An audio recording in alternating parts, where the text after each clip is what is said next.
Willowbrook Estates was the kind of neighborhood people described in brochures as perfect. Every lawn was meticulously trimmed, each hedge sculpted with care, and every house painted in muted, harmonious colors. But behind this pristine exterior, there was a tension invisible to the casual observer, a tension that would soon erupt into something far beyond suburban quarrels. It was a warm summer night, the kind where the air sticks to the skin and the smell of freshly cut grass lingers long after sunset. The streets were quiet, unnervingly quiet. Most homes had gone dark, their occupants asleep, oblivious to the shadow that moved with deliberate purpose along the curbs. Bethany Kensington Wright, the HOA president, prowled these streets like a predator. Her sharp heels clicked softly on the pavement, the rhythm almost hypnotic, betraying neither fear nor hesitation. In her hand, she carried a clipboard and a flashlight, her tools of inspection, as she liked to call them. But tonight, this was no ordinary inspection. Tonight, she had a target. Her eyes locked on the black Jeep parked in front of the Rodriguez home. The vehicle looked ordinary to anyone else, a sturdy dark Jeep, polished and well-maintained. But to Bethany, it was an affront. It was a symbol of defiance, of rules she could not control, and, unknowingly, it contained something far more valuable than she could imagine. $347,000 worth of classified federal surveillance equipment. Tank Rodriguez's Jeep was no ordinary vehicle. Each panel hid cameras, encrypted communications devices, GPS trackers, and surveillance systems critical to ongoing federal drug investigations. If anyone tampered with it, the consequences were grave, consequences Bethany had no idea were waiting for her. She crouched near the Jeep, flashlight beam scanning over the steel frame, her pen scribbling furiously on her clipboard. Unauthorized. Vehicle must be removed within 48 hours. She paused to glance at the quiet house. The lights were out. No one appeared awake. She smiled, a little cruelly, imagining the panic this notice would cause the family. Somewhere inside the house, a curtain shifted. Maya Rodriguez had been watching. Maya Tank's younger sister was a middle school history teacher, mild-mannered, organized, and the type of person who preferred lesson plans to confrontation. But seeing Bethany creeping along the street, so close to her brother's Jeep, ignited something in her that had been dormant. Years of watching her family be harassed, of receiving threatening letters, and the endless, petty fines had built a quiet anger inside her. And now, the anger had a target. She grabbed her phone and dialed. "Tank," she whispered into the receiver, careful to stay in the shadows. "She's here. She's at the Jeep." There was a pause on the other end. Tank's voice, calm and commanding even from thousands of miles away, came through. "Maya, stay hidden. Don't confront her. Document everything." But documenting wasn't enough anymore. Maya's heart raced as she fumbled for her camera. Every click, every recording felt like a shield, a lifeline, a way to fight back against someone who had made it. Her mission to intimidate military families. Bethany reached for the Jeep's door handle. Her fingernails scraped against the metal. Somewhere inside, a small red light blinked, recording, transmitting, alerting federal authorities to unauthorized access. Bethany had no idea she had just crossed a line from petty HOA enforcement into federal felony territory. The days leading up to this moment had been a slow, suffocating nightmare for the Rodriguez family. Notices about mailbox heights, complaints about lawn decorations, and arbitrary fines had come first. At first, Maya had tried to reason with Bethany, sending polite emails and photographs to prove compliance. But each attempt had been met with escalating hostility. Bethany's letters grew longer, filled with legalese she barely understood but that clearly intimidated many residents. Fines doubled, then tripled, for violations that didn't exist. Her husband, Carl Wright, a politically connected city councilman, ensured that any pushback from city officers was minimal. Together, they had created a fortress of intimidation, and the Rodriguez family was their prime target. Tank, deployed overseas, had been aware of minor harassment but had no idea how far Bethany would go. He trusted the systems in place, the Service Members' Civil Relief Act, the federal protections for military families, but nothing could prepare him for someone reaching out to touch his Jeep while he was thousands of miles away. Maya, though, terrified, moved with purpose. She recorded every step, every whispered mutter Bethany made to herself, every scribble on the clipboard. Her fingers shook as she zoomed in on the door handle Bethany had touched.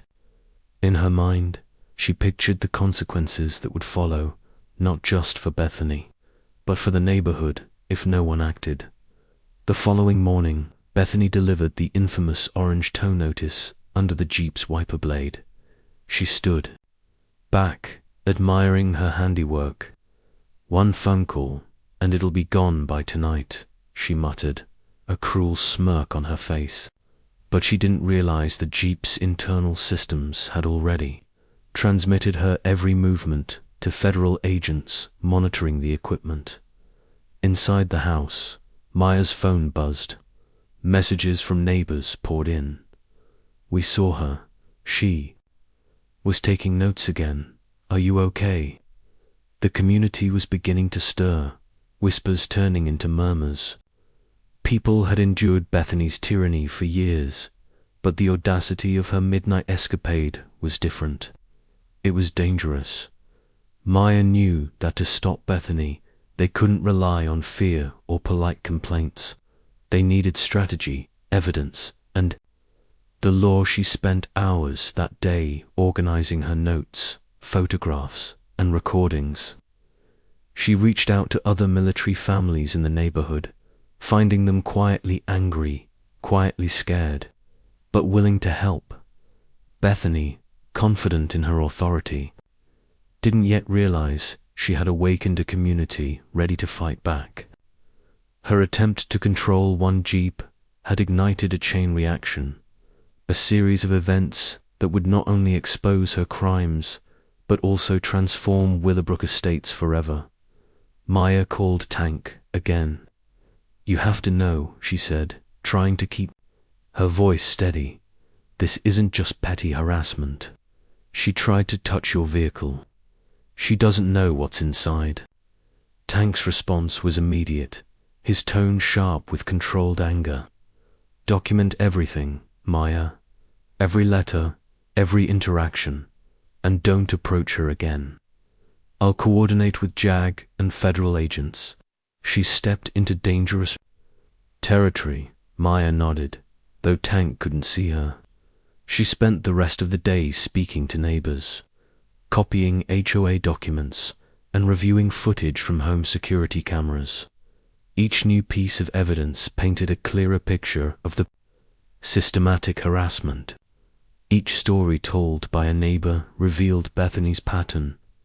Military families targeted, fines doubled or tripled without reason, and elderly residents intimidated to the point of leaving their homes. By the evening, Maya's living room looked like a war room. Stacks of papers, photographs, and recordings covered every surface. Maps of the neighborhood were pinned with notes marking violations, threats, and suspicious behavior. She was no longer a quiet history teacher. She was a strategist, preparing for a battle she had never anticipated but now couldn't avoid. Across town, Bethany Kensington Wright sipped her coffee, reviewing her successes. To her, This was normal HOA enforcement. But unbeknownst to her, she had already committed multiple federal felonies, attempting to tamper with federal property, obstruction of justice, and potentially espionage. The Jeep was not just a vehicle, it was a mobile federal surveillance unit. Every camera, sensor, and tracking device inside it had recorded her every move. Bethany had no idea that her midnight actions had set in motion a federal investigation that would eventually expose not only her crimes, but also the corrupt network she and her husband had built over years. That night, Willowbrook Estates remained quiet, almost deceptively peaceful. But in the Rodriguez household, the energy was electric. Maya sat at her desk, compiling evidence, making calls, and strategizing. She was determined to protect her brother, defend her family, and ensure that justice was served. The Jeep, sitting stoically in its driveway, seemed to watch over her work. It had become a silent partner in this fight, the spark that ignited a story of courage, resilience, and the relentless pursuit of justice. Bethany Kensington Wright had thought she was untouchable. But from this night forward, the rules had changed. The war for Willowbrook Estates had begun, and the Rodriguez family was ready. The desert sun rose slowly over the distant mountains, casting long, harsh shadows across the military base. The air was dry and stifling, carrying the faint scent of sand and diesel fuel. Tank Rodriguez sat in a small tent, the hum of generators in the background, sipping a lukewarm cup of coffee. Around him, the base stirred to life, soldiers moving with practiced precision, vehicles rolling across the sand, radios crackling with orders. Tank was an Army Reserve military police officer, a man trained to assess threats, diffuse conflicts, and enforce law and order in volatile environments. But today, no foreign insurgents, no roadside explosives, no rogue operatives threatened him. The danger he felt most acutely was thousands of miles away, in the quiet, manicured streets of Willowbrook Estates. He opened his laptop and scanned the email inbox. Messages from his sister, Maya, had become increasingly urgent over the past few weeks. She had been documenting every HOA notice, every arbitrary fine, and now the latest message, a photograph of Bethany Kensington Wright. Leaning over the Jeep, flashlight in hand, clipboard at the ready, Tank exhaled slowly. He had trusted the protections afforded by the Service Members' Civil Relief Act, federal laws, and common sense to safeguard his property while he was deployed. But Bethany had crossed a line that he could no longer ignore. He remembered the day he left for deployment, the way his mother had hugged him, refusing to let go. His father, stoic as ever, had simply nodded, eyes filled with unspoken worry. And Maya, younger by 3 years but sharper than most adults, had handed him a notebook. "Keep this," she said. "It's for emergencies. Don't worry, I'll handle things here." Tank had smiled, the confident smile of a soldier trained to expect the unexpected. He had no idea just how much Maya would need that notebook. Deployments were always difficult. The longing for family, the isolation from loved ones, and the constant awareness of danger created a gnawing anxiety that never fully dissipated. Tank tried to focus on his duties, patrols, investigations, training exercises, but every free moment, every quiet second, was haunted by thoughts of Willowbrook Estates. He knew his Jeep was more than a family vehicle. It was a federal surveillance unit, part of ongoing investigations into sophisticated drug trafficking networks.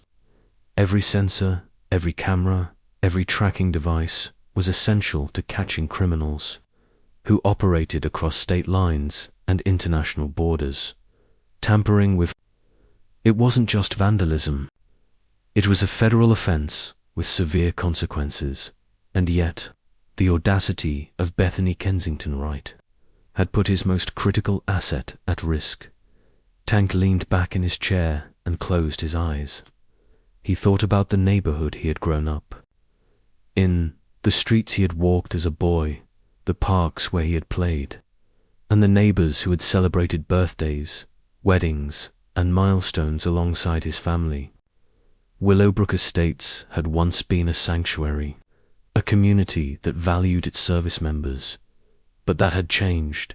Bethany, with her relentless pursuit of control, and Carl, with his political connections, had turned the community into a battlefield. They had fabricated HOA rules, issued unjust fines, and targeted military families specifically. It was subtle at first. A misplaced mailbox, a complaint about a lawn ornament, fines for non-existent infractions. But the pattern was clear. They were trying to push out families like his. Tank opened another email from Maya. She had compiled a detailed spreadsheet of all the violations, fines, and harassment incidents. Names, dates, descriptions of letters, photographs of notices. The evidence was meticulous. He sighed, rubbing his temples. Even here, 8,000 miles away, he felt the pull of responsibility. He was a soldier, trained to protect and enforce law. But now his battlefield had shifted from foreign deserts to suburban streets. Tank began drafting a plan. First, he would contact his JAG attorneys. The military legal team could escalate this matter quickly, especially since federal property was involved. Then, he would reach out to the Federal Drug Task Force. Every sensor on his Jeep was designed to report unauthorized access, and now there was clear evidence that Bethany had attempted to tamper with it. He typed a message to Maya. Document everything. Don't confront her. Take photographs, videos, notes. I'm coordinating with JAG and federal authorities. No one touches the Jeep again. Understood. A few minutes later, her response popped up. Understood. Everyone in the neighborhood is aware now. We're organizing quietly. I'll keep everything safe and detailed. Tank allowed himself a brief moment of relief. Maya was competent, resourceful, and fearless, the perfect ally in this fight. But he knew the battle ahead would be long, complex, and emotionally draining. Tank thought back to his military training. He had been deployed multiple times before, each tour teaching him discipline, patience, and strategic thinking. But this was different. This wasn't a firefight in hostile territory. This was a slow-burning campaign of intimidation, deception, and corruption, and it required a different kind of strategy, legal acumen, community organizing, and precise documentation. He remembered one of his first missions as a military police officer. A local dispute had escalated between two rival factions in a small town overseas. Negotiations failed, tempers flared, but through patience, careful observation, and leveraging the chain of command, he had prevented violence and resolved the situation peacefully. That experience now informed his approach to Bethany and Carl. They were dangerous in their own right, but the law and careful documentation could neutralize their power. Back at Willowbrook Estates, Maya was orchestrating small, deliberate actions. She visited neighbors, knocking on doors, speaking quietly but firmly. "Have you kept the notices?" she asked. "Do you have copies of fines or letters?"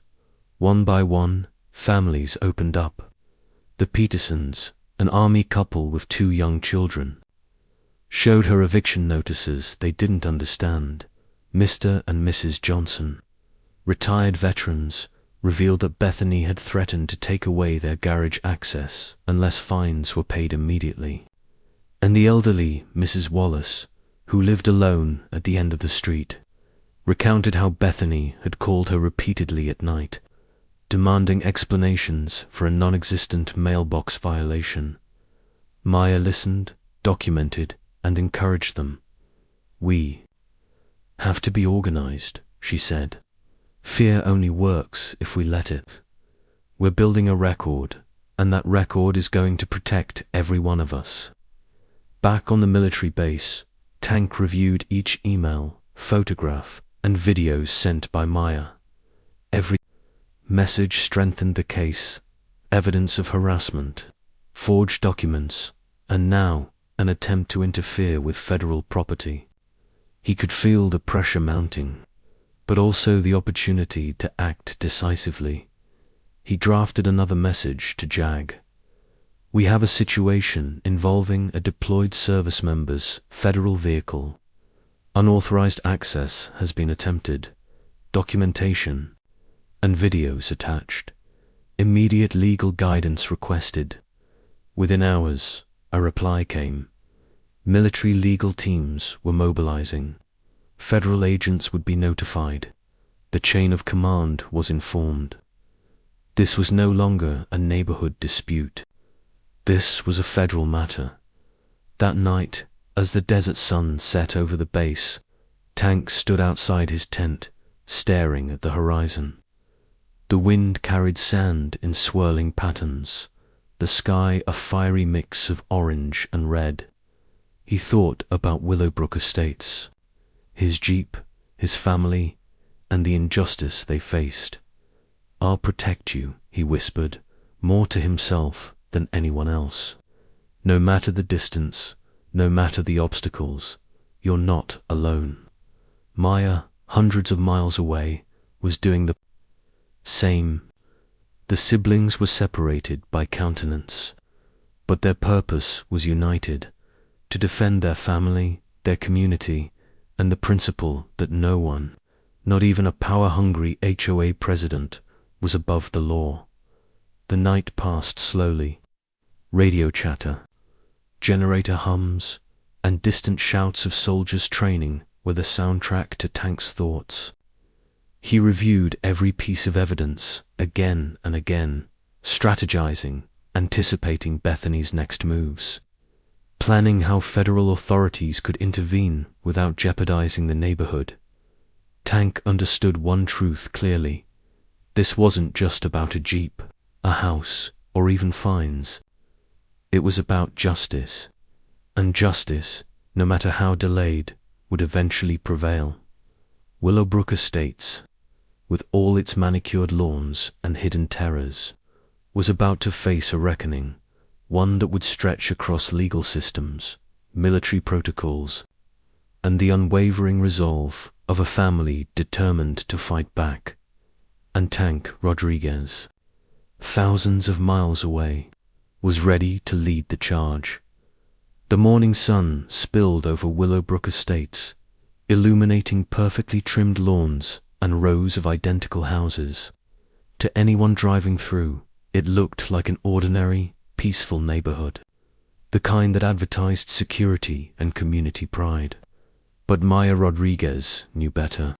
She had seen the darker side, the harassment, the arbitrary fines, the intimidation, the way Bethany Kensington right-wielded her HOA authority like a scepter. Today, Maya had made a decision. Enough was enough. She started her day by walking quietly down the street, clipboard in hand. Her steps were measured, her mind racing with plans. Each house she passed reminded her of a story: the Petersons afraid of losing their garage access, the Johnsons being terrorized with threats, and Mrs. Wallace, whose hands trembled when recounting phone calls demanding non-existent violations. Maya stopped at the Petersons' house first. She knocked firmly but politely. Mr. Peterson opened the door, confusion flashing across his face before recognition dawned. "Maya," he said, voice low, "we've been worried about you. Last night." "Bethany, I know," Maya interrupted gently. I saw her at the Jeep, and she's not going to stop unless we all act together. Inside, Maya spread out her evidence, copies of notices, photographs, video clips from security cameras. She explained, calmly but firmly, that the harassment wasn't personal. It was systematic. Bethany and Carl were targeting military families for financial and personal gain, attempting to push residents out so they could facilitate a lucrative property development scheme. Mr. Peterson's eyes widened. We thought it was just a few complaints. We had no idea it was organized. That's exactly what they want you to think, Maya said. Isolation makes fear stronger. We can't let that happen. We need everyone's records, every notice, every letter. Together we create proof, the kind that can't be ignored. Double quotes.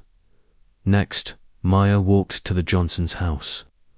As she knocked, she felt a flicker of nervousness. This confrontation was new territory for her. She was a teacher, used to guiding students and solving minor disputes. She was not a neighborhood vigilante, but she now realized that defending her family and community required courage. She hadn't anticipated. Mrs. Johnson opened the door, her eyes tired but hopeful. Maya, we've been collecting everything, but we didn't know what to do with it. Maya smiled reassuringly. That's why I'm here. We're creating a unified front. No more secret complaints. No more fear. Together, they went through every notice, photographing documents, noting discrepancies, and documenting dates and times. Maya's methodical approach inspired confidence. Slowly, one by one, neighbors began to see her not just as Tank's sister, but as a determined leader. By the afternoon, Maya had met with nearly half a dozen households. Patterns became clear. Bethany and Carl had forged HOA bylaws, misappropriated community funds, and targeted military families disproportionately. Maya's notebook overflowed with data, cross-references, and photographs. She could already visualize the legal case she would help build once Tank coordinated with federal authorities. But she also knew that simply collecting evidence wasn't enough. People needed to feel safe. Many neighbors whispered about retaliation, worried that Bethany might escalate her harassment. Maya understood the fear. She had felt it herself and knew she had to build trust as much as she built a case. She organized a small, discreet meeting at her house that evening. Only a handful of neighbors came, the ones she felt could be trusted. They sat in a circle, papers spread out, laptops open, cameras connected. Maya began, "We're not just collecting evidence, we're reclaiming our neighborhood.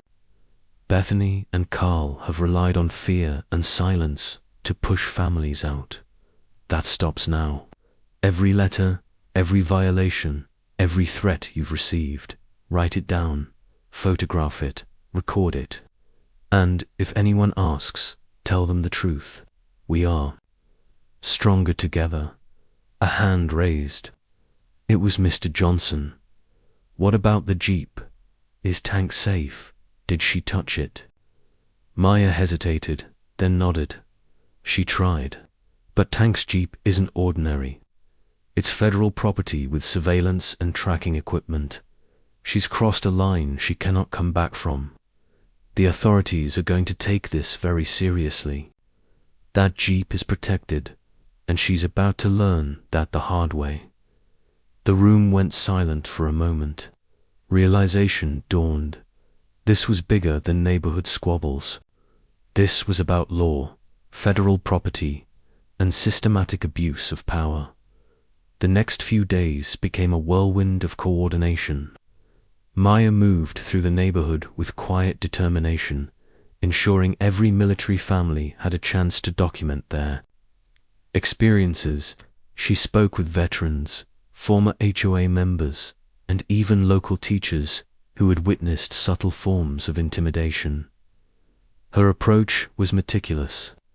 She created spreadsheets to track each violation, each notice, and each interaction. Color-coded charts showed patterns. Military households received more fines, received them faster, and were threatened with legal action more aggressively than non-military families. Maya even traced financial transactions, uncovering suspicious payments funneled to Carl's development company. Maya's efforts began to unite the community. Families who had been isolated by fear now shared their stories. They realized they weren't alone, that their experiences were part of a pattern, and that together they could resist Bethany and Carl's tyranny. But resistance came with risks. Bethany Kensington Wright, ever vigilant, began noticing changes. Emails arrived in residents' inboxes, warning them to comply immediately with HOA fines, threatening penalties for unauthorized sharing of HOA documents. Security cameras at the community center caught residents meeting, but Maya had planned for that. She conducted meetings in small groups, rotated locations, and ensured that all documentation was backed up and duplicated securely. Bethany's attempts to intimidate only strengthened Maya's resolve. She began teaching neighbors how to protect themselves, not with violence, but with knowledge, evidence, and organization. It was a battle of wits, strategy, and courage, a real-life chess game unfolding on quiet suburban streets. One evening, Maya received a message from Tank. "Good work. Keep collecting.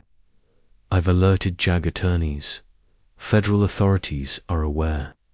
Do not confront Bethany directly. She's dangerous, but she can be outmaneuvered legally. Trust the plan." Maya exhaled, relief mixing with anxiety. The plan was in motion, but it required patience. She reminded herself that the HOA president, with all her power and arrogance, had underestimated the Rodriguez family. She had underestimated the resolve of someone who refused to allow fear to dictate life. Over the next few weeks, Maya became a pillar of the neighborhood. Children waved at her as she walked to neighbors' homes. Parents shared stories, and even long silent veterans began attending her meetings. Slowly, a sense of community returned. People who had been cowed into silence were now speaking openly, documenting harassment, and preparing for the day the law would intervene. Bethany Kensington Wright, for all her calculated cruelty, had awakened, something she could not control. Maya had become more than a teacher. She was now a strategist, a leader, and the heartbeat of a community ready to defend itself. Maya reflected on her journey as she sat at her desk late one night. The stack of documents in front of her was intimidating, but it represented power. The power of truth, organization, and courage. She thought about Tank, overseas, fighting battles thousands of miles away, and felt a surge of pride. Their family was no longer just enduring harassment. They were fighting back, and they had allies, strategy, and the law on their side.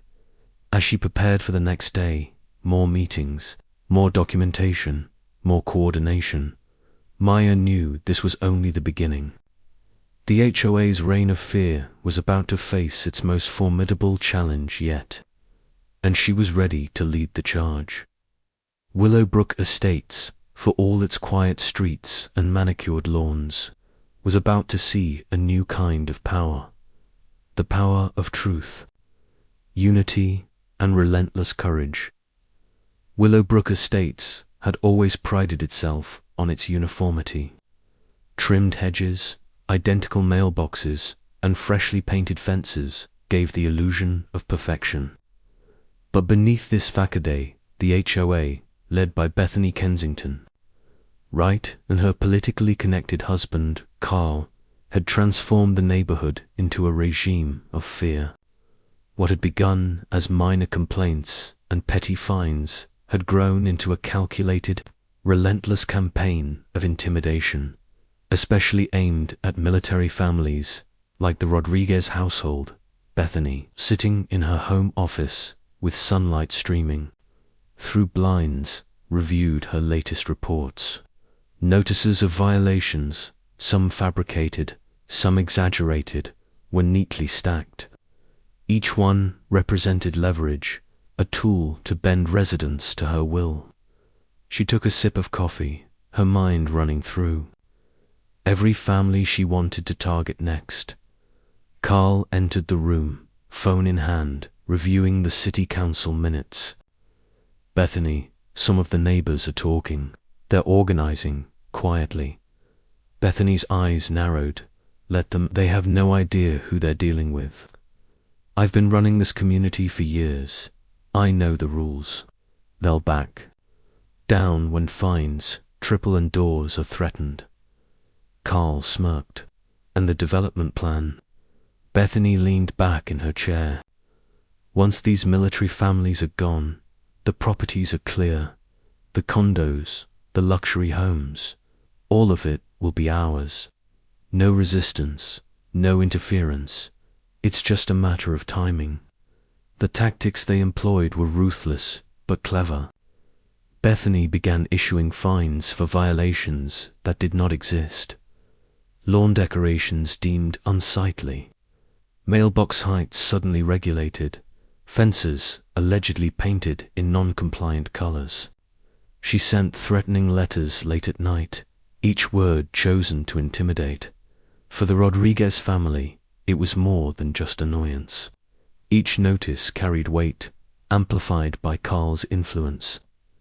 City offices often deferred complaints back to the HOA. Legal advice suggested residents comply first, then challenge later. Bethany knew this delay tactic would wear families down, push them toward compliance, or, ideally, force them out. Bethany also targeted the elderly and vulnerable, knowing they lacked the stamina or resources to fight back. Mrs. Wallace had been called multiple times late at night, each time with threats about fines or loss of property access. Her neighbors began noticing her anxiety, her reluctance to go outside, the way she clutched letters from the HOA with trembling hands. But it wasn't only petty harassment. Carl had used his political connections to manipulate contracts and financial flows. Community funds, which should have been allocated for maintenance, security, and events, were redirected. Contracts for landscaping, maintenance, and construction mysteriously ended up funneling money to Carl's development company. Some of these sums amounted to tens of thousands of dollars. Maya had begun noticing this pattern while collecting evidence. Bank statements, HOA meeting minutes, and receipts showed inconsistencies. Payments made for services never rendered, inflated invoices, and unapproved allocations. Bethany and Carl were enriching themselves at the expense of the very community they claimed to serve. For families like the Rodriguez household, the harassment was personal and relentless. Bethany seemed to focus on them in particular, issuing more violations and stricter fines. Perhaps it was Tank's military status or the family's quiet resistance that drew her attention. Either way, it became clear Bethany Kensington Wright would stop at nothing to remove those she viewed as obstacles. Maya, observing all of this, realized the pattern was not random. Bethany's actions fit into a larger, calculated strategy. Each fine, each notice, each intimidation tactic was part of a coordinated effort to clear the neighborhood for profitable redevelopment. It was manipulation disguised as governance.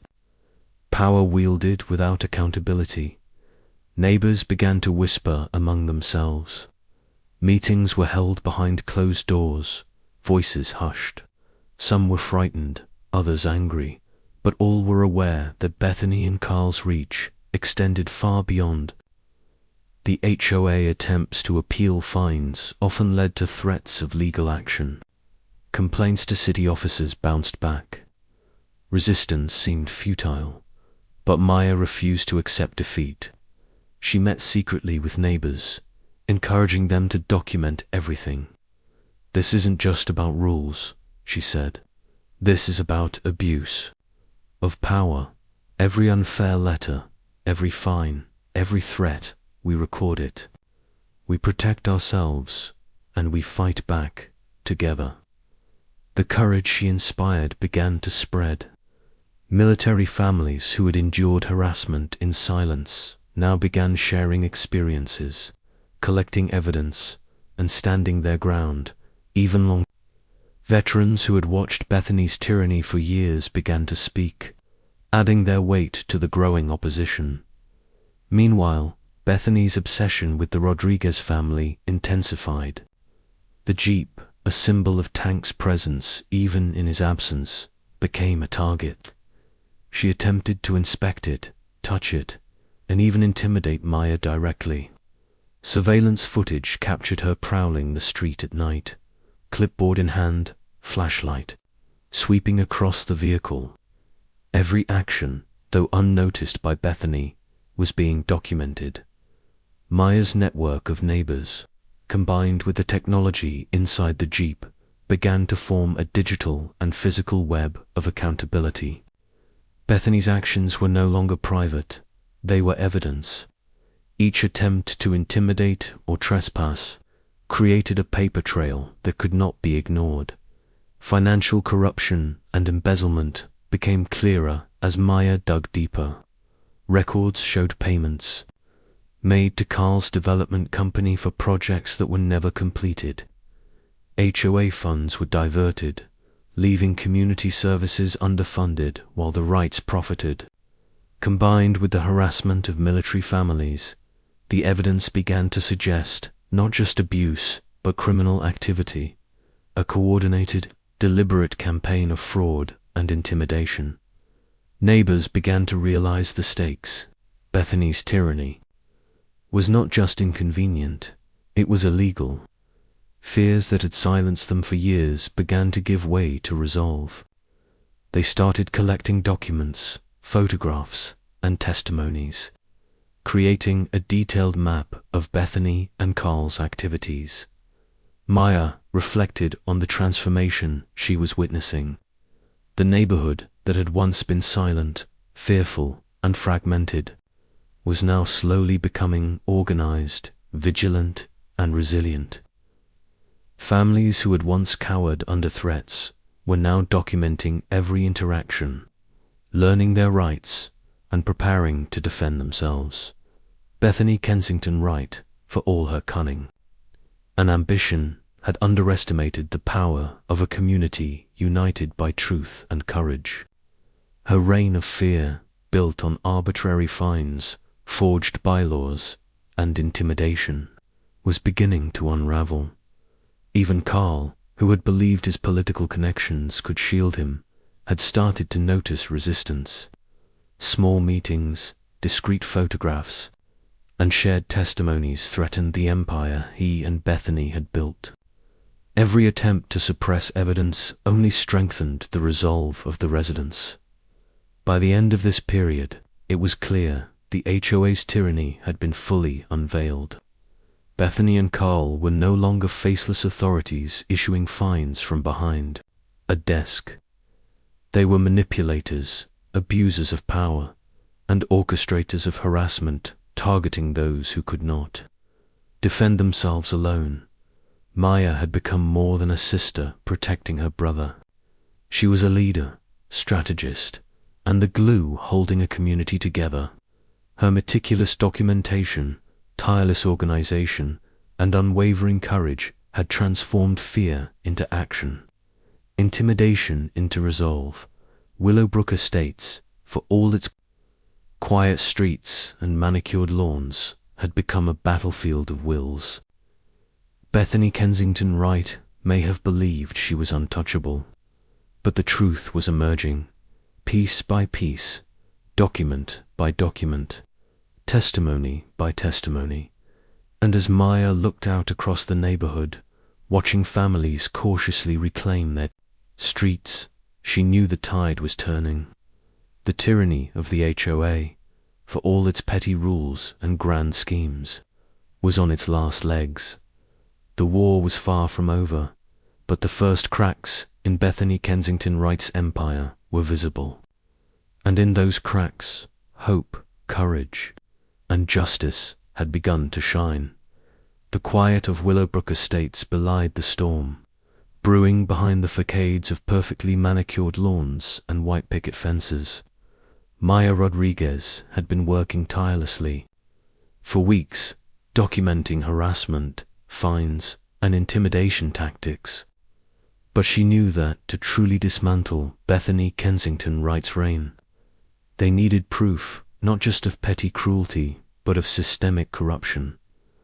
Maya began her investigation, the way a detective would, meticulously, methodically, and with unwavering determination. She collected every HOA notice, every letter, every email, and every record of fines issued. She spoke with neighbors, gathering first-hand accounts of harassment.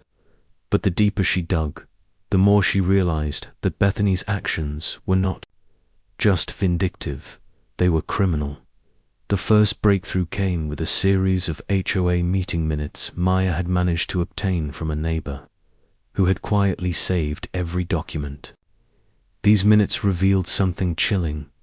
Rules and regulations were being rewritten in secret, backdated, and selectively applied. Maya compared the official HOA bylaws with the notices residents had received. The differences were glaring.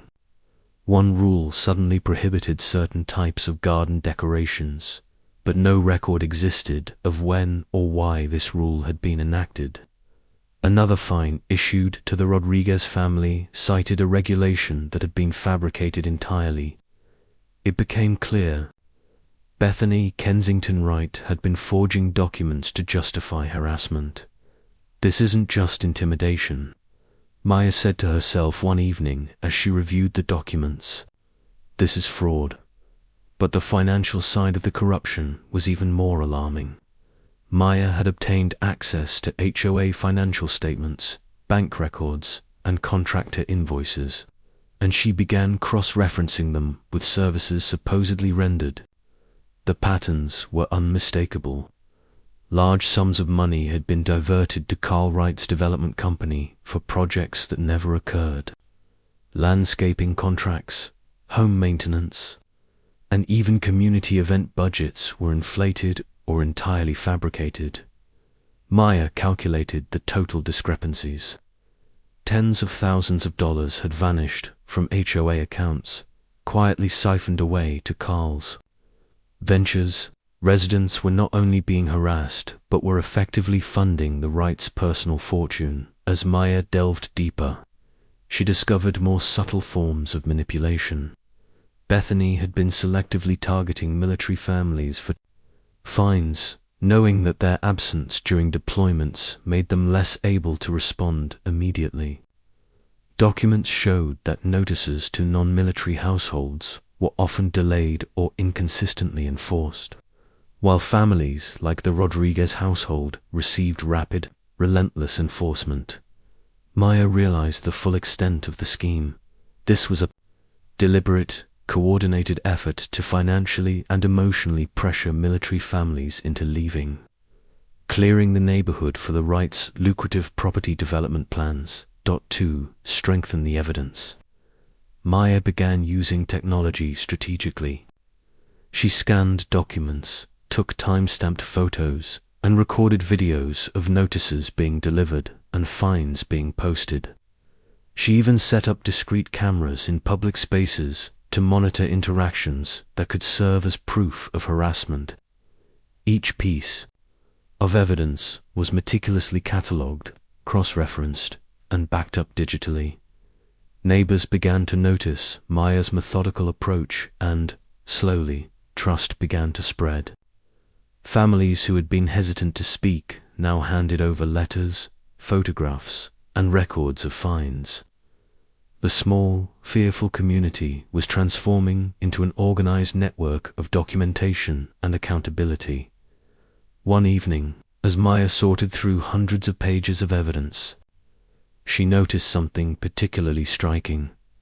A series of payments from HOA accounts to Carl's development company coincided suspiciously with Bethany's most aggressive harassment campaigns. Every time a military family received a flood of fines, invoices had been sent to Carl for services that never happened. It's a pattern, Maya whispered to herself.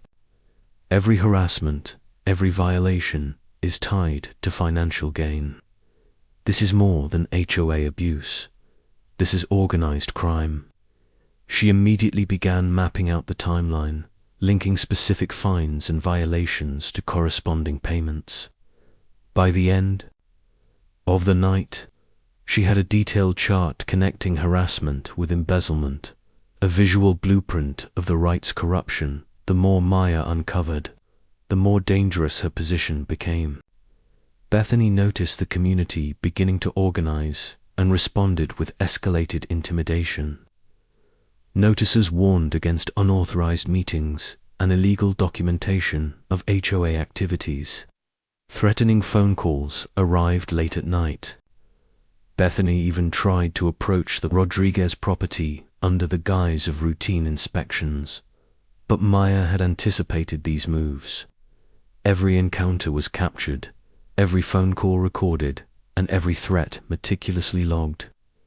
Bethany's attempts to intimidate now served to strengthen the case against her.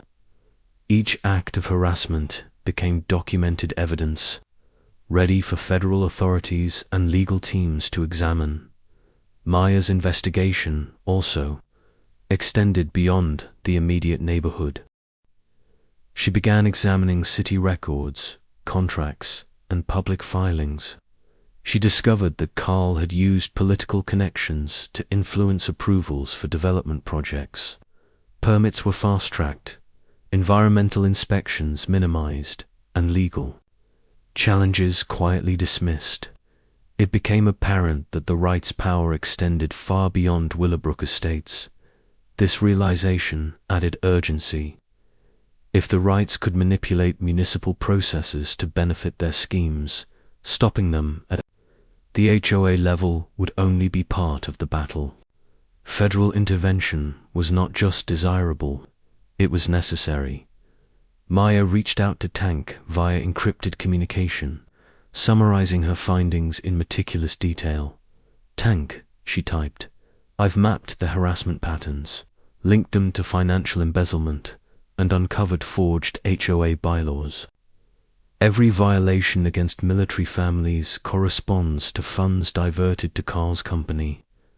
This is organized, deliberate, and illegal. We need to involve federal authorities immediately. I've secured evidence, witnesses, and a timeline of actions. This is bigger than we imagined." Tank's reply arrived within hours. "Excellent work, Maya. Keep everything secure. Federal agents and JAG attorneys will coordinate next steps. Do not confront Bethany or Carl directly. Their reach is long, but with your evidence, we can build a case that will hold. You are doing more than documenting. You are creating a blueprint for justice." Maya realized the importance of community solidarity.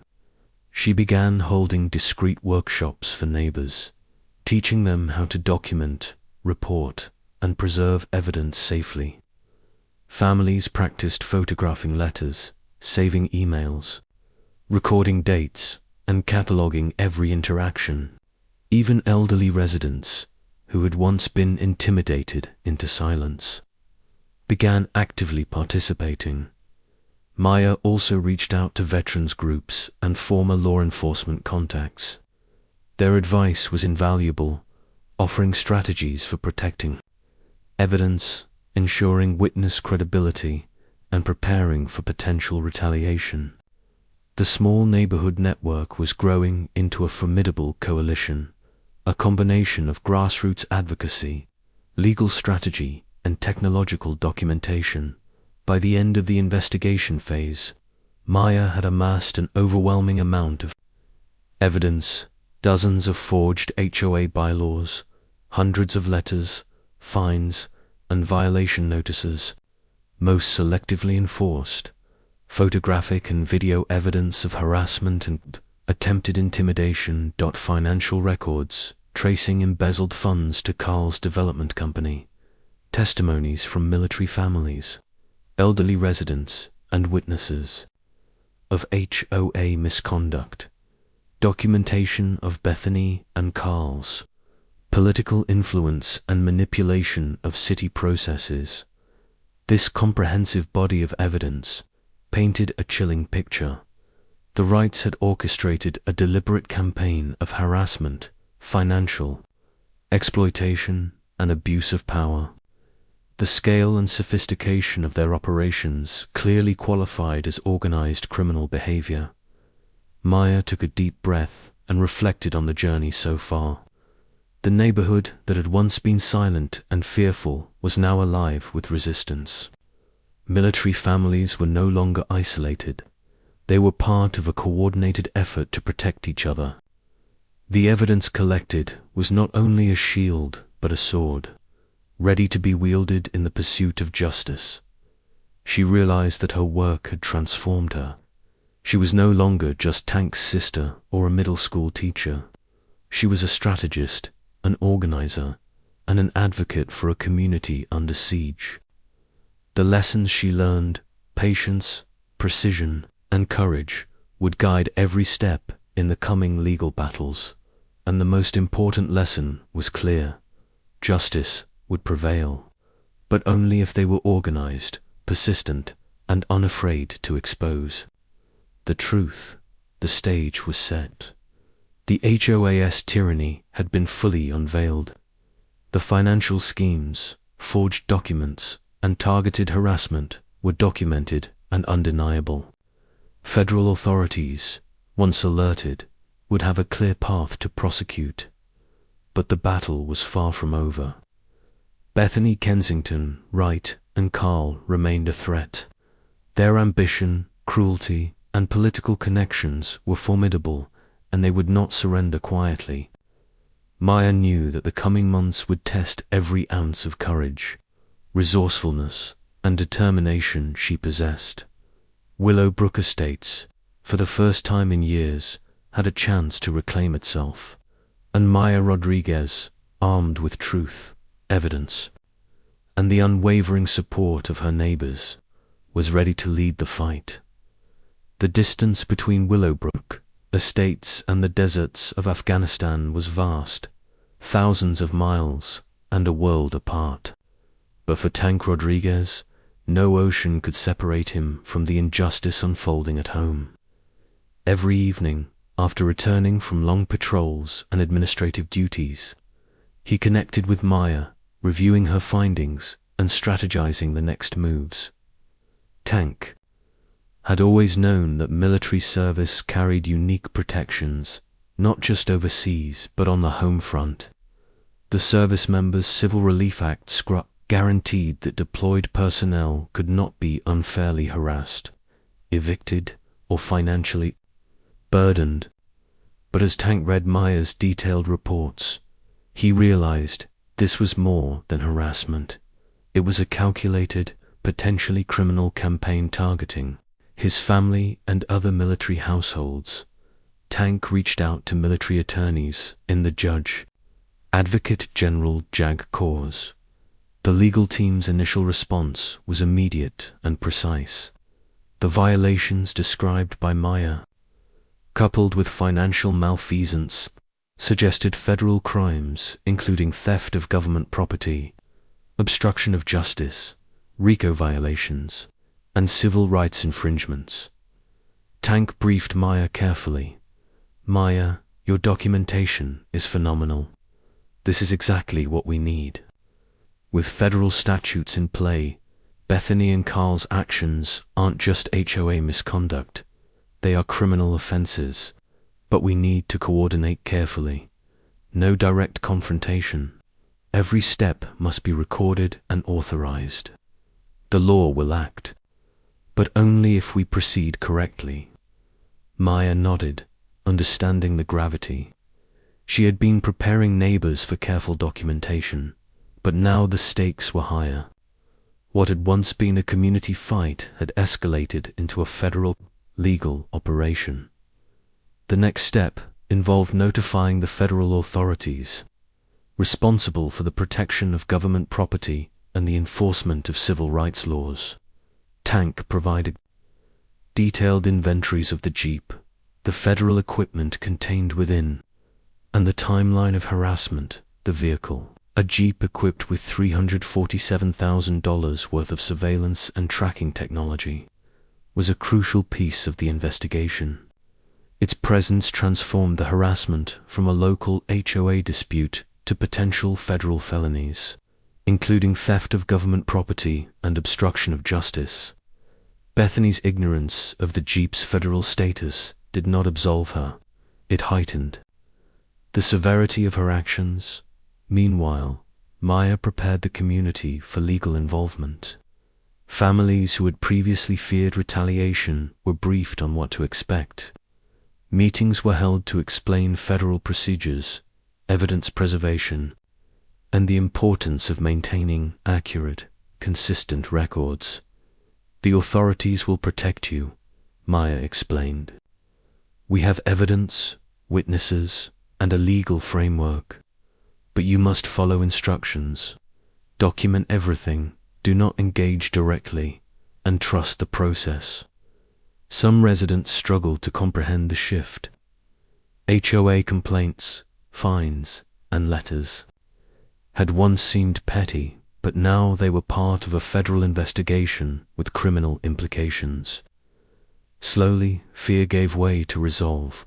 Families who had felt powerless began participating actively, understanding that they were now part of something bigger than themselves.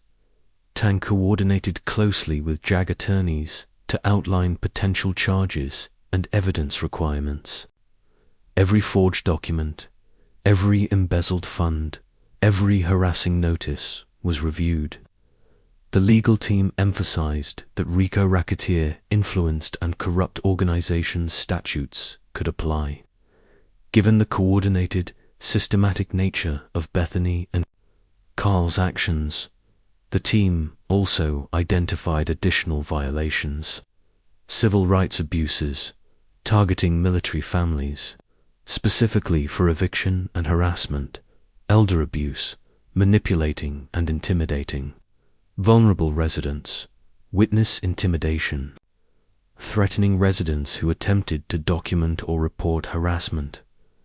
The accumulation of evidence painted a clear, compelling case. Bethany Kensington Wright and Carl Wright had engaged in a deliberate, orchestrated criminal enterprise under the guise of HOA authority, with federal oversight established. The legal team coordinated surveillance, data verification, and interviews. Maya played a critical role, acting as the local liaison. She ensured that neighbors were available, that evidence was organized, and that all actions were compliant with federal guidelines. Residents began receiving visits from federal agents, who conducted interviews in a professional, reassuring manner. The contrast between the agent's approach and Bethany's aggressive tactics was stark. Families began to feel a sense of justice for the first time, realizing that their voices were finally being heard.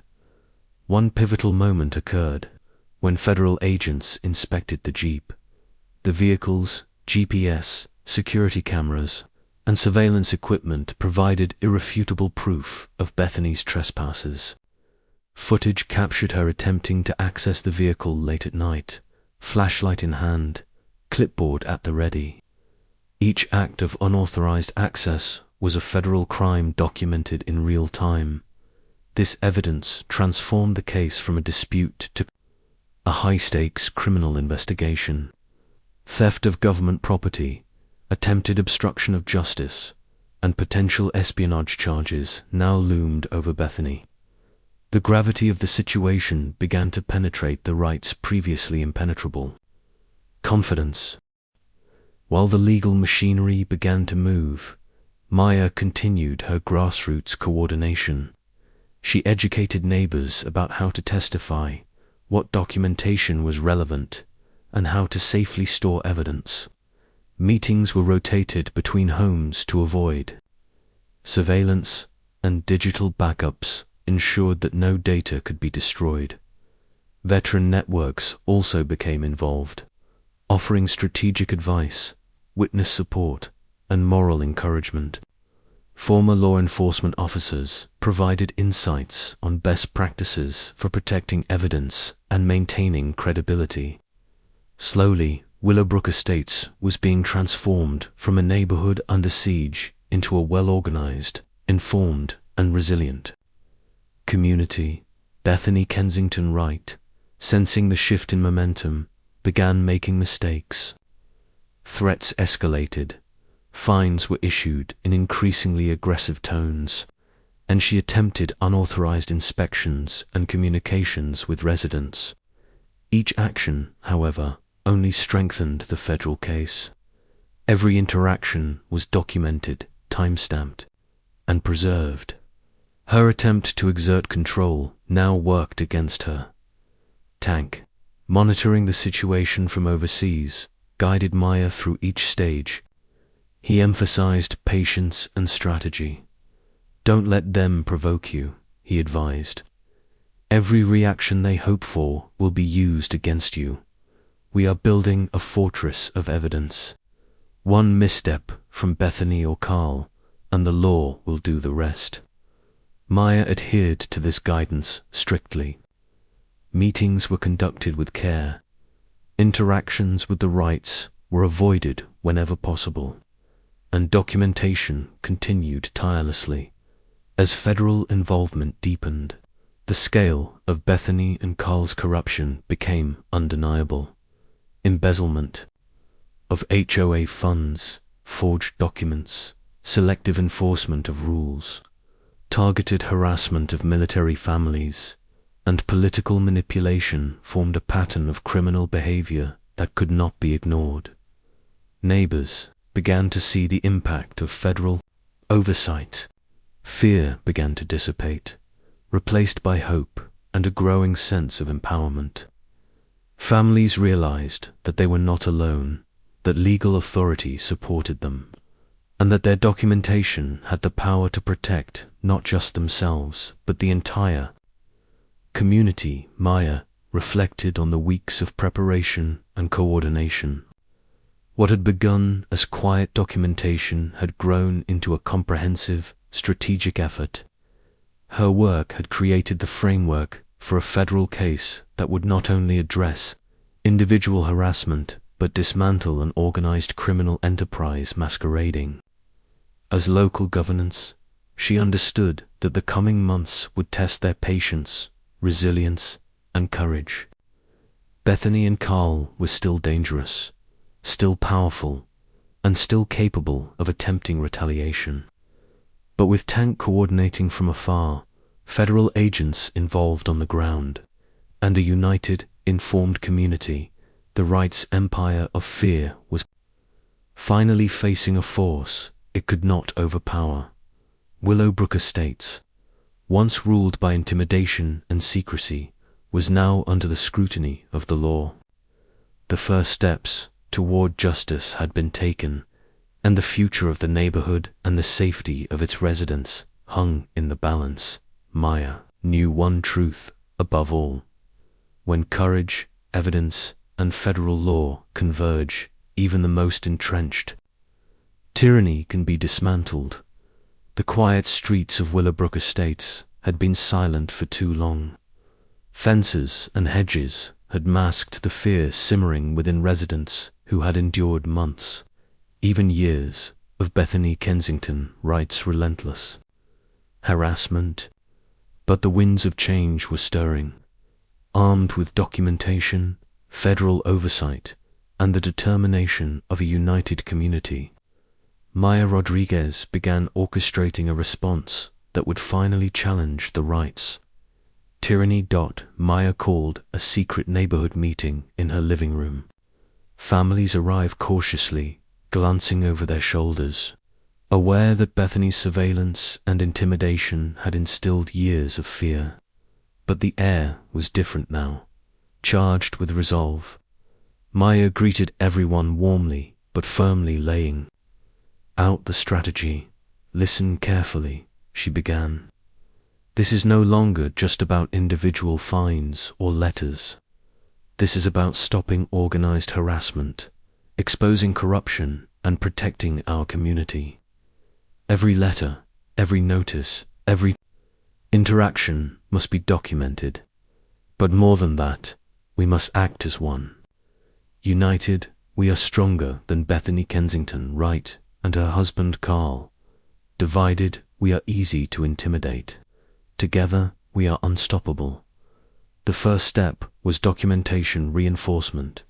Families who had been hesitant now willingly brought every piece of evidence: letters, fines, photographs, emails, invoices, and Maya began meticulously cataloging everything. Each resident was assigned a role, some documented, some photographed, some organized files digitally.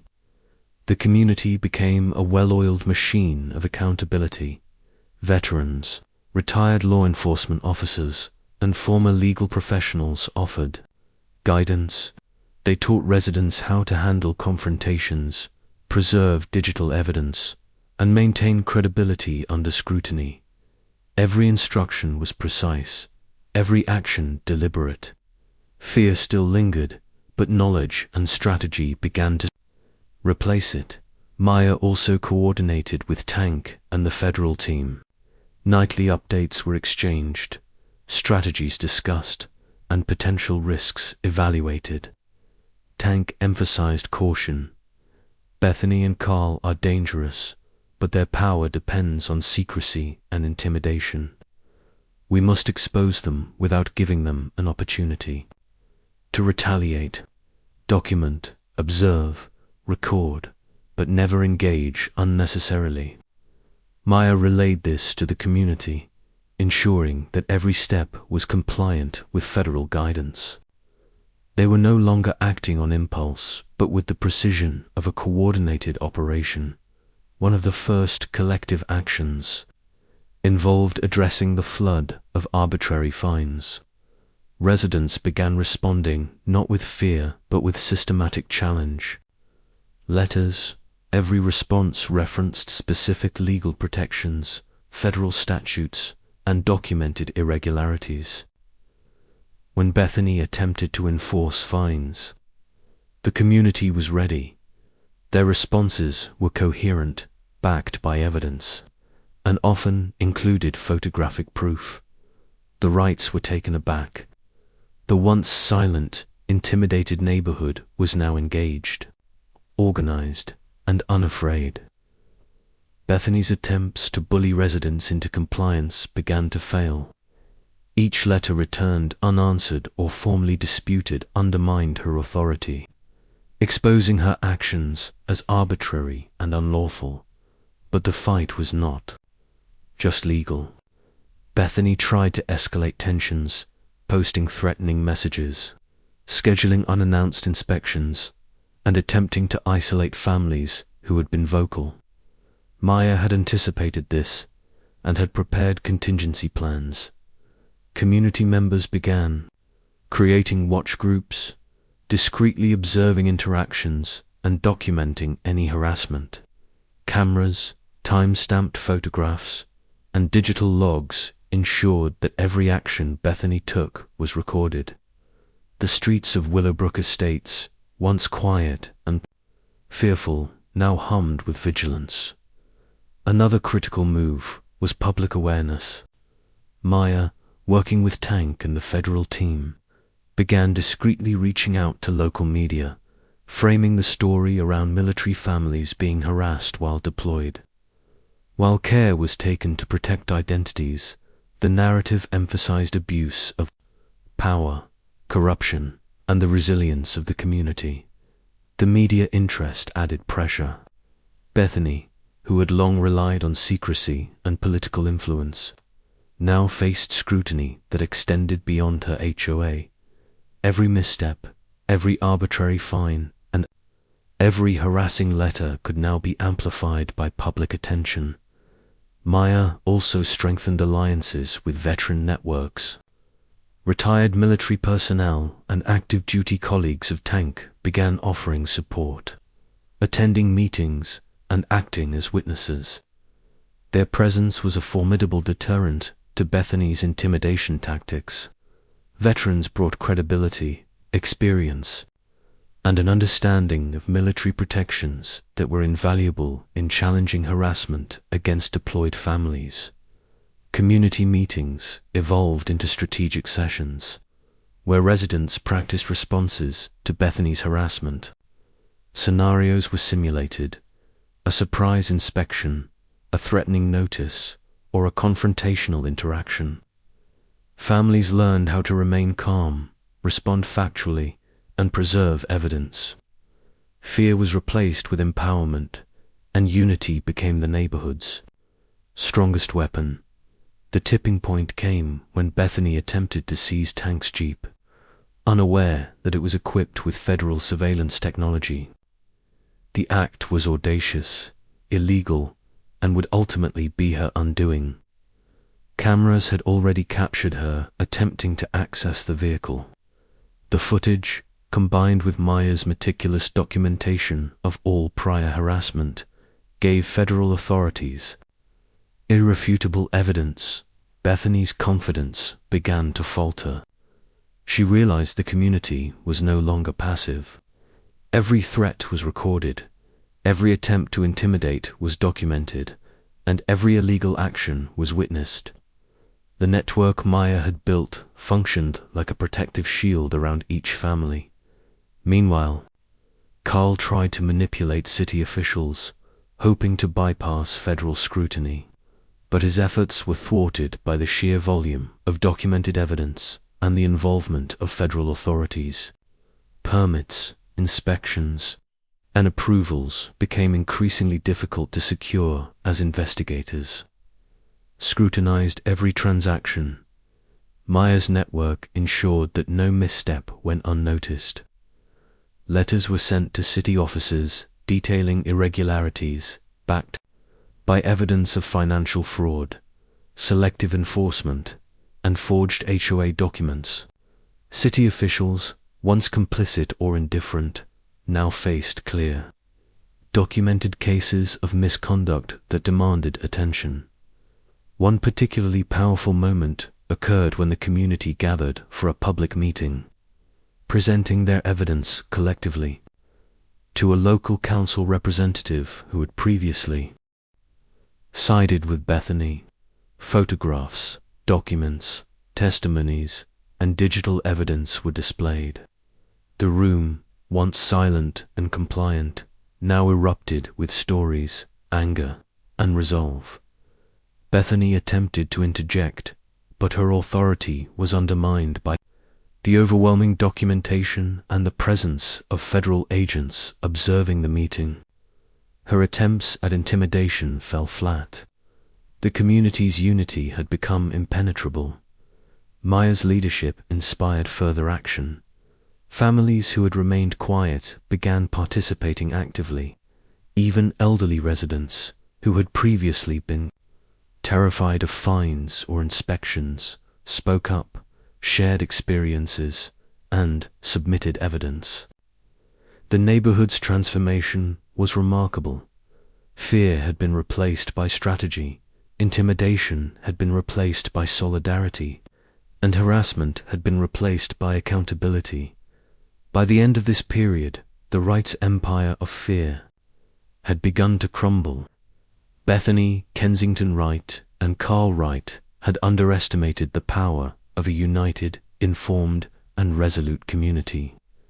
Every threat, every fine, and every attempt at manipulation was met with preparation, documentation, and legal compliance, Maya reflected on the progress with quiet pride. The residents had not only protected themselves, but had also created a blueprint for resistance against HOA abuse, showing that organized Excel strategic action combined with federal support could challenge entrenched corruption. The neighborhood that had once cowered under the weight of arbitrary authority was now vibrant, vigilant, and empowered. Willowbrook Estates had become a living example of how courage, unity, and strategic action could overturn tyranny. And while the battle was far from over, one truth had become clear. The days of fear, manipulation, and harassment were numbered. The rights had awakened a community that would no longer be silent. And the tide was irrevocably turning. The calm of Willowbrook Estates was deceptive. While the streets seemed ordinary and the homes idyllic, behind closed doors, a storm of federal scrutiny was descending upon Bethany Kensington Wright and her husband, Carl.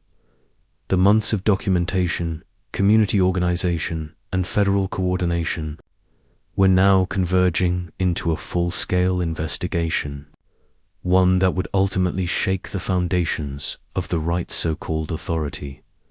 Maya Rodriguez, with her meticulous records and community network, had become the linchpin of the investigation. Her compilation of forged HOA documents, financial discrepancies, harassment records, and video evidence had caught the attention of federal agents.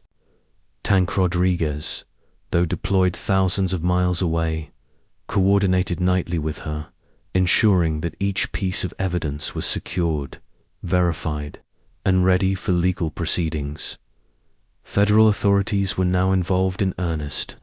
Agents from multiple departments, including the FBI and the Department of Justice, began combing through the data. The focus was on several critical areas: the Jeep and federal property, the vehicle Tank owned, equipped with $347,000 worth of federal surveillance equipment, had been a focal point of Bethany's unlawful attempts to seize it. Every unauthorized attempt she made was captured on camera and verified by GPS logs, providing undeniable proof of theft, obstruction of justice, and potential espionage. Financial fraud. Carl Wright's development company had received substantial funds from HOA accounts for services never rendered. Federal auditors traced $184,000 in diverted funds, connecting payments to Carl's ventures, while simultaneously correlating harassment campaigns against military families. Harassment patterns, the selective enforcement of HOA fines, and arbitrary rule changes against military families, documented by Maya and the community, revealed a coordinated pattern of discrimination and intimidation. This formed the basis for civil rights violations in RICO, racketeer-influenced and corrupt organizations, charges political manipulation. Carl's influence in city planning and permit approvals was scrutinized, uncovering attempts to use political connections to facilitate the Wright's property development scheme while avoiding accountability. As federal agents moved in, Bethany and Carl were initially confident. They had long relied on secrecy, fear, and political influence to maintain control. But the sheer volume of documented evidence began to shake their arrogance. No longer could they rely on intimidation or vague threats. The investigation was systematic, comprehensive, and unassailable. Maya, meanwhile, continued her pivotal role on the ground. She ensured that all community members understood their rights and responsibilities during the investigation.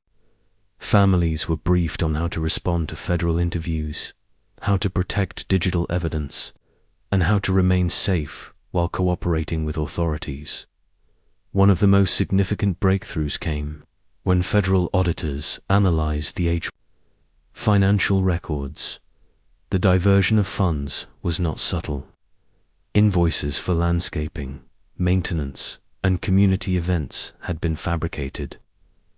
Large sums had flowed directly into Carlwright's personal development projects, while Bethany orchestrated harassment campaigns to push military families out. The auditors found a clear trail linking harassment to financial gain, a textbook case of organized crime under the RICO statute. Maya's evidence complemented these findings perfectly. She had documented every harassment incident, recorded every arbitrary fine, and preserved video footage of Bethany's attempts to intimidate residents. Together, the federal evidence and community documentation painted an irrefutable picture. The Wrights had orchestrated a criminal enterprise under the guise of HOA governance. Bethany, realizing the investigation's depth, began making mistakes. Threatening letters became more aggressive, inspections more invasive, and communications more reckless. Each attempt to assert control or intimidate residents now served as additional evidence of criminal intent. Federal authorities, already monitoring her actions, recorded every infraction. Tank, reviewing updates from Maya and the federal team, recognized the importance of patience. "Every mistake they make strengthens our case," he advised. "Do not provoke them, but remain vigilant. The law will act decisively when the evidence is complete. Focus on documentation, security, and coordination. This is how we win." Maya reinforced this message to the community. Residents understood that their cooperation and discipline were now critical. The balance had shifted. The Wrights could no longer control the narrative, intimidate residents effectively, or manipulate local authorities. As the investigation peaked, the federal team formalized charges against Bethany and Carlwright. The charges included theft of government property and obstruction of justice related to Tank's Jeep, embezzlement of HOA funds, and mail fraud, civil rights violations, targeting military families, racketeering under RICO for coordinated harassment, and financial manipulation, witness intimidation, and elder abuse for targeting vulnerable residents. The announcement of charges sent shockwaves through Willowbrook Estates. Residents who had feared retaliation now felt vindicated. The months of careful documentation, coordinated action, and federal collaboration had produced tangible results. Justice, long delayed, was now imminent. Bethany and Carl's reaction was predictably frantic. They attempted to leverage political connections, reach sympathetic city officials, and manipulate public perception through selective messaging. But the federal investigation was airtight.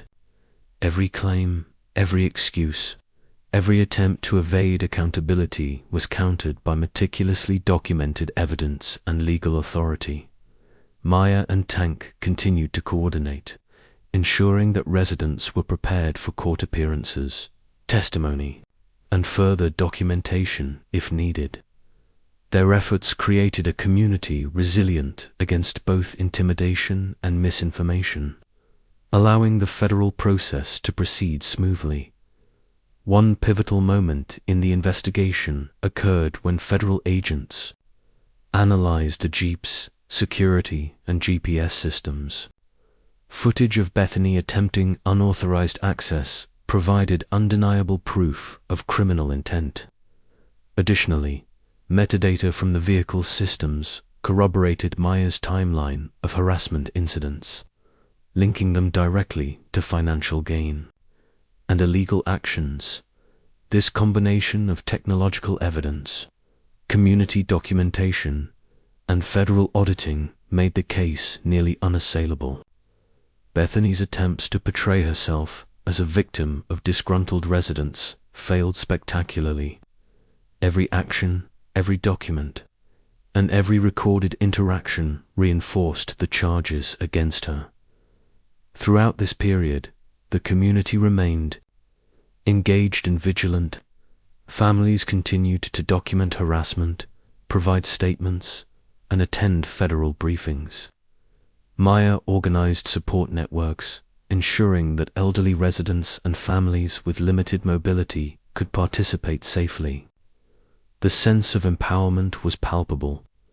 Residents who had once feared fines and arbitrary rules were now active participants in dismantling the rights criminal enterprise. Veteran networks provided strategic advice and moral support.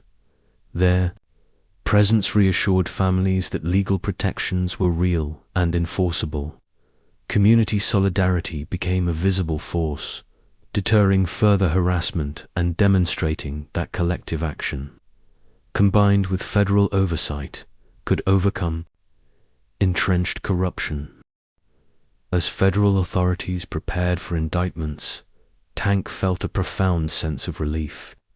The months of coordination, documentation, and vigilance were culminating in tangible results. From thousands of miles away, he saw justice taking shape in real time. Maya, on the ground, became the embodiment of community resilience and strategic action. Together, they had transformed a fearful neighborhood into a model of organized resistance against systemic abuse. Bethany and Carl's era of unchecked power was ending. The investigation had revealed the depth of their corruption, the scope of their harassment, and the criminal nature of their activities. Federal intervention, fueled by community documentation and Tank's coordination, ensured that their actions could no longer remain hidden. Willowbrook Estates, once a place of fear and intimidation, was now at the center of a legal reckoning.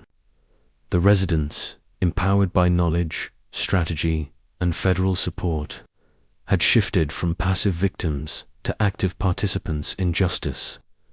The stage was set for the final confrontation: accountability, restitution, and the restoration of a safe, lawful community. Maya reflected on the journey. The neighborhood had endured fear, intimidation, and financial exploitation. But through documentation, coordination, and courage, the community had not only survived, but had become the catalyst for federal action. The peak of the investigation was not merely a legal milestone. It was a testament to the power of truth, organization, and resilience. The long-awaited day had finally arrived. Willowbrook Estates, once silent and subdued, was now abuzz with anticipation, anxiety, and hope. Courtrooms, legal halls, and federal offices had been preparing for months, collecting evidence, securing witness statements, and coordinating testimony from residents and experts alike. The culmination of Tank Rodriguez's careful planning, Maya Rodriguez's meticulous documentation, and the community's unwavering resilience was about to face its ultimate test. The courtroom. From the very beginning, it was clear that this trial would be historic. Bethany Kensington Wright and her husband Carl had long wielded HOA authority like a weapon, manipulating residents, fabricating rules, and using political connections to shield their abuses. But the weight of federal law, combined with irrefutable evidence, promised a reckoning. On the morning of the trial, federal agents escorted Bethany and Carl into the courtroom. Bethany, once confident and domineering, now appeared tense, her composure strained under the scrutiny of law. Carl, too, showed signs of unease, his usual bluster replaced by guarded silence.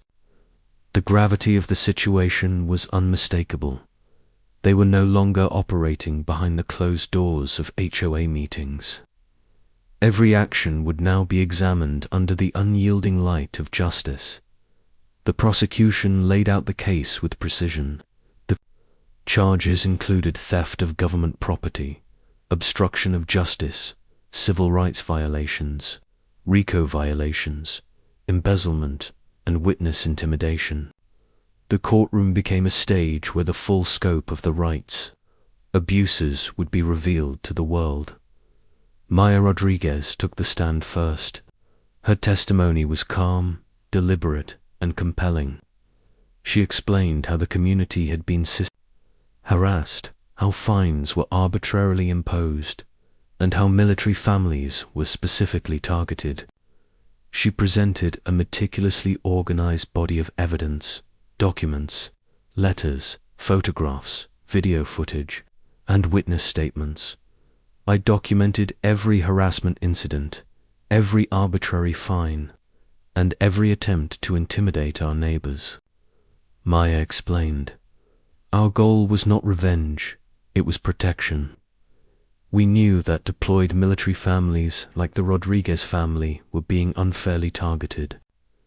Our documentation demonstrates a coordinated campaign of abuse orchestrated by Bethany Kensington, Wright and Carl Wright to benefit their own financial and political interests." The courtroom listened, rapt. Maya's testimony provided a clear narrative of systematic harassment, backed by evidence that could not be easily dismissed. Federal agents presented additional evidence, including footage from tanks, jeep, cameras, and GPS logs captured Bethany attempting to access the vehicle without authorization. These acts, combined with correspondence and recorded interactions, demonstrated criminal intent and awareness of wrongdoing. The prosecution emphasized that the Jeep contained $347,000 worth of federal surveillance equipment, highlighting the severity of Bethany's unlawful actions. Financial records revealed further misconduct. Carl's development company had received hundreds of thousands of dollars from HOA funds through fabricated contracts. Each transaction was traced meticulously, connecting embezzlement to the harassment of residents. The prosecution argued convincingly that these actions were part of an organized scheme. Meeting the criteria for RICO violations, the defense attempted to challenge the credibility of witnesses and evidence. Bethany's attorney argued that fines were legitimate, that the community's claims were exaggerated, and that no criminal intent existed. Carl's defense claimed that financial transactions were standard business operations, unrelated to the HOA's activities. However, the prosecution countered with precise timelines, corroborating testimonies, and digital evidence. Emails between Bethany and Carl revealed coordination in enforcing fines, targeting military families, and diverting funds to development projects. The narrative of arbitrary rule, enforcement, and intimidation, previously presented as isolated incidents, now clearly demonstrated a pattern of organized criminal behavior. Community members were called to testify, each recounting personal experiences of harassment.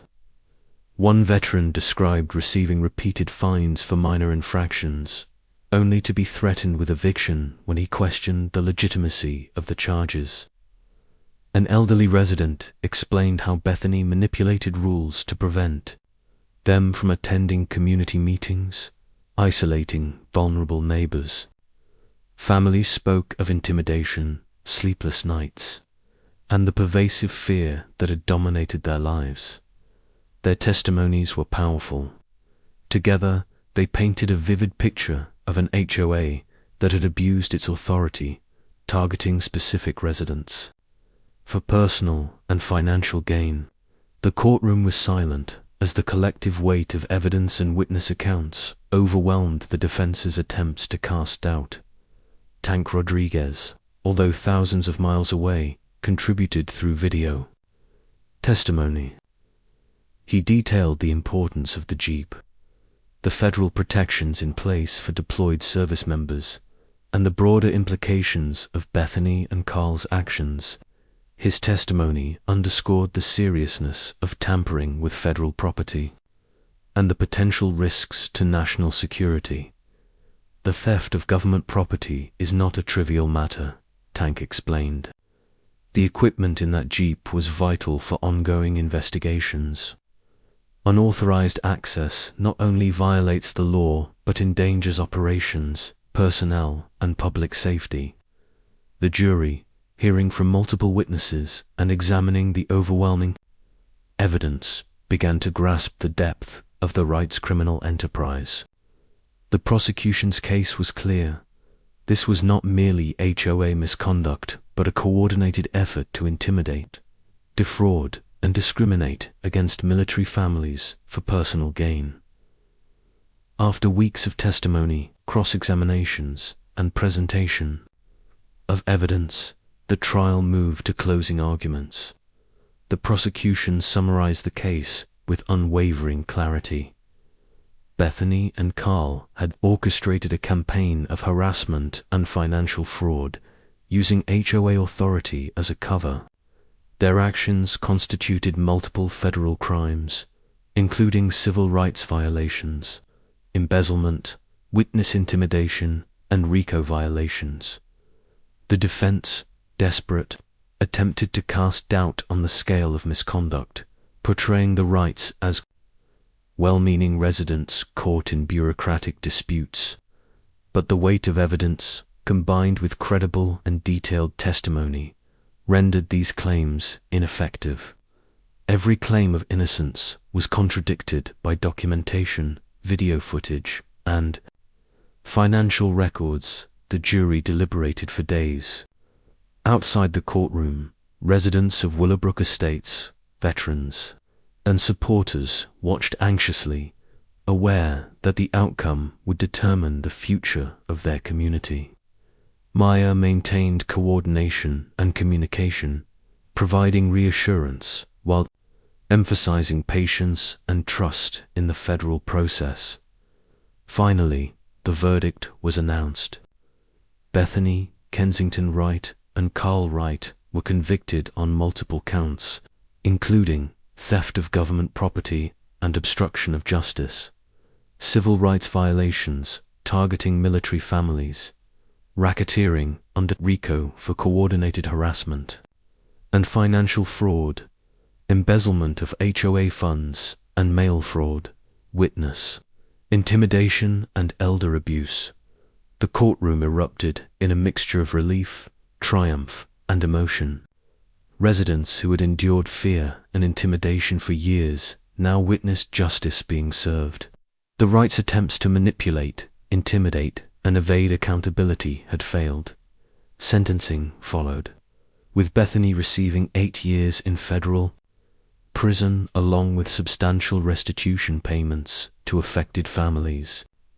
Carl was convicted and barred from holding public office, ensuring that his influence could not threaten the community again. The decision sent a clear message: abuse of HOA authority, harassment of military families, and financial malfeasance would not be tolerated, and federal law would enforce accountability for Willowbrook Estates. The verdict marked the beginning of restoration. Families who had lived in fear could now rebuild their lives. Military households, once targeted for discrimination, could return with the assurance of protection under the law. The neighborhood, previously overshadowed by tyranny, now had the opportunity to become a model of fairness, transparency, and community solidarity. Maya reflected on the journey from the first signs of harassment to the courtroom victory, the months of documentation, strategic planning, and coordination had culminated in a profound triumph. The community's resilience, combined with federal intervention and legal strategy, had dismantled an entrenched system of abuse. Tank, returning home after deployment, witnessed the transformation firsthand. The neighborhood that had been under siege was now vibrant, united, and empowered. Families greeted him with gratitude, stories, and shared relief. The victory was not just legal, it was personal, communal, and symbolic of the power of organized resistance. The trial of Bethany and Carl Wright became a case study in federal intervention, community resilience, and the enforcement of civil and criminal law. It demonstrated that even the most entrenched local powers could be held accountable when evidence, courage, and legal authority converged. Willowbrook Estates emerged not merely as a community that had survived abuse, but as a beacon of justice and collective action. The courtroom victory was the climax of a story that began with fear, intimidation, and abuse of power. It was also the foundation for the reforms, community protections, and nationwide advocacy that would follow. With the courtroom doors finally closed on Bethany Kensington Wright and Carl Wright, Willowbrook Estates began a period of profound transformation. The neighborhood, once gripped by fear, intimidation, and systemic harassment, now faced a future filled with opportunity, hope, and the promise of justice. Families who had endured years of arbitrary fines, threats, and exclusion could finally reclaim their lives, their homes, and their dignity. Maya Rodriguez emerged as a central figure in this restoration. Her tireless documentation, organizational skills, and leadership had not only dismantled a criminal enterprise, but also provided a blueprint for reform. She became a trusted voice, guiding the community through recovery and ensuring that lessons learned were applied to prevent future abuses. The first step in restoration was community governance reform. Residents held a series of meetings to restructure the HOA, removing any individuals or policies that had enabled harassment and financial misconduct. Transparent processes were implemented for fines, inspections, and rule enforcement. Every homeowner had access to records, meeting minutes, and financial statements, ensuring that oversight and accountability became the foundation of the neighborhood's operations. Maya emphasized military families, who had been specifically targeted in the past, were invited to participate actively in governance. Their experiences and insights informed new policies designed to prevent discrimination, protect deployed service members, and ensure equitable treatment for all residents at the same time. Federal authorities collaborated with local officials to codify protections for military families in Willowbrook Estates and beyond. Laws and regulations were introduced to prevent HOA abuse, ensure compliance with the Service Members' Civil Relief Act, and provide clear avenues for legal recourse. This legislative framework ensured that no HOA could exploit deployed personnel or manipulate regulations for personal gain. The community itself became a model of transparency and accountability. Regular audits, open forums, and resident-led oversight committees transformed Willowbrook Estates into a safe and empowered neighborhood. Families who had once lived in fear now felt a renewed sense of ownership and control over their community. Financial restitution played a critical role in the restoration process. Bethany and Carl were ordered to repay embezzled funds, covering losses incurred by the HOA and directly compensating affected families. These funds facilitated neighborhood improvements, from landscaping and infrastructure upgrades to security systems that enhanced safety and trust. Maya coordinated closely with residents to ensure that restitution was applied effectively. Community projects were prioritized based on needs, and transparency in the use of funds reinforced the values of accountability and fairness. The physical transformation of the neighborhood mirrored the legal and social victories achieved by the residents. The impact of the case extended far beyond Willowbrook Estates. Maya Tank, and the community's story gained national attention, highlighting the vulnerabilities military families face in civilian communities.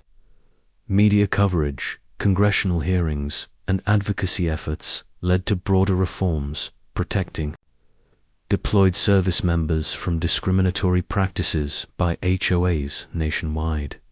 The Rodriguez Foundation was established as a direct result of this advocacy, funded partially through restitution and supported by donations. The Foundation's mission was clear: provide legal and financial assistance to military families facing harassment or discrimination, advocate for legislative protections that uphold the rights of deployed service members, educate communities on HOA governance, transparency and accountability, offer resources for conflict resolution and civic engagement, empowering residents to defend their rights through the Rodriguez Foundation. The lessons learned in Willowbrook Estates became a blueprint for communities across the country. Families in similar situations could access guidance, support, and advocacy, ensuring that the abuse the rights had perpetrated would not go unchecked elsewhere. The neighborhood also benefited from community programs and initiatives designed to strengthen bonds among residents. Veteran support networks, mentoring programs for children of deployed service members, and educational workshops created a sense of unity and shared purpose. Social events, community gardens, and volunteer projects rebuilt trust and camaraderie, turning Willowbrook Estates into a vibrant and engaged neighborhood. Maya's leadership inspired a culture of vigilance and accountability. Residents learned the value of documenting incidents, participating in governance, and advocating for justice when necessary. The community's transformation became a powerful example of how ordinary citizens, armed with knowledge, courage, and strategic action, could overcome systemic abuse. Tank, now home from deployment, reflected on the journey. The Jeep, once a symbol of federal operations and a target of Bethany's crimes, had played a pivotal role in exposing corruption. More importantly, it symbolized the broader mission: protecting those who serve, ensuring their rights are upheld, and demonstrating that organized resistance, combined with legal recourse, can triumph over intimidation. For Tank, the victory was personal and communal. His family's home was safe, the neighborhood was restored, and the community had rallied in defense of justice. The months of fear, coordination, and struggle had culminated in a triumph that extended beyond Willowbrook Estates, influencing national policies and inspiring other communities to stand up against abuse. The trial and conviction of Bethany and Carl Wright, coupled with the subsequent reforms, served as a cautionary tale for anyone attempting to misuse HOA authority. Their downfall demonstrated that systematic harassment, financial fraud, and discrimination could not withstand the combined force of federal law, community solidarity, and strategic documentation. Maya's work through the Rodriguez Foundation ensured that the story would continue to have an impact. Workshops, legal clinics, and advocacy programs educated residents, municipal authorities, and HOAs about ethical governance, legal protections, and the rights of deployed service members. Communities were empowered to prevent abuse before it could escalate, transforming the legacy of Willowbrook Estates into a nationwide movement for justice and accountability. The residents themselves became ambassadors of change. Families who had once been isolated or intimidated shared their experiences, participated in public forums, and supported other communities facing similar challenges. The collective knowledge and courage of Willowbrook Estates spread, ensuring that the rights actions, while devastating, would ultimately result in broader systemic improvements. Educational programs introduced children and teenagers to civic responsibility, community activism, and the importance of standing up against injustice. Veterans networks provided mentorship, guidance, and support, reinforcing the values of service, integrity, and accountability. The neighborhood, once fractured and fearful, now thrived as a model of community resilience and empowerment. Years later, Willowbrook Estates stood as a testament to the power of collective action, legal accountability, and community solidarity. Military families returned with renewed confidence, children played freely without fear, and residents participated in governance with transparency and pride. The neighborhood's story became a beacon, showing that even deeply entrenched abuse could be overturned when knowledge, courage, and strategic action converged. Maya reflected on the journey with humility and resolve. From the first signs of harassment to the final reforms and establishment of the Rodriguez Foundation, the path had been arduous but transformative. The fight had not only restored a neighborhood, but it also created a lasting legacy of justice, protection, and empowerment for military families across the nation. Tank, Maya, and the community had proven that tyranny, no matter how entrenched, could be overcome. Willowbrook Estates' restoration was more than a victory. It was a blueprint for justice, a living demonstration that courage, unity, and the rule of law could triumph over intimidation, corruption, and abuse. The Rodriguez Foundation continued to grow, assisting families nationwide, advocating for legislative reforms, and educating communities about their rights and responsibilities. The story of Willowbrook Estates became a symbol of hope, a reminder that even in the face of systemic abuse, organized, informed, and courageous action could restore justice and build a better future.